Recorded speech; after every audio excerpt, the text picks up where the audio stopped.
welcome back to day 24. I am glad that you're back after such a difficult read yesterday. I know yesterday's was pretty violent. Jerusalem has fallen. Babylon put Gedaliah in charge to collect food that they're then going to give to Babylon as tribute. And a nationalist zealot named Ishmael went on a killing spree. He took out Gedaliah. He took out all of Gedaliah's entourage. And anybody who seemed to be pro-Babylon, they all get killed. Anybody that he can find.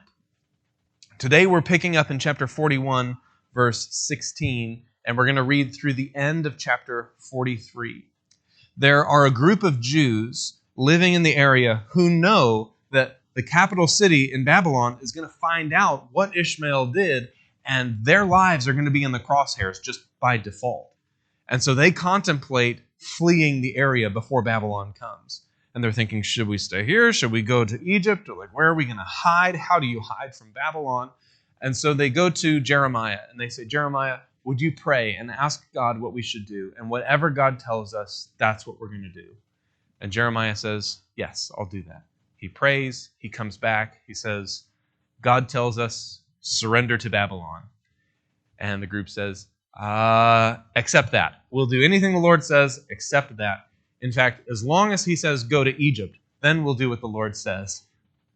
And they apparently kidnap Jeremiah. They take him with them to Egypt.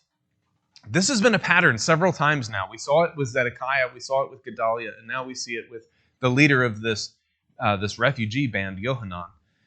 Somebody will receive a warning. Something bad is about to happen. And here's what you need to do to stop it. And then they will just not hear it. They refuse to listen. And as a result, their bad decisions and their inattentiveness and their failure to listen catches up with them.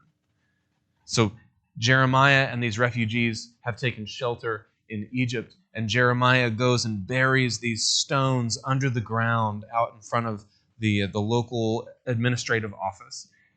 And what he's doing is literally laying the groundwork for when Babylon comes and they destroy the city and they set up shop. This is where they're going to pitch their tents for their officials when they come in and destroy the city. So we never read about Jeremiah getting out of Egypt. Presumably, this is where he dies. He is in his late 50s, maybe early 60s by the time he gets to Egypt.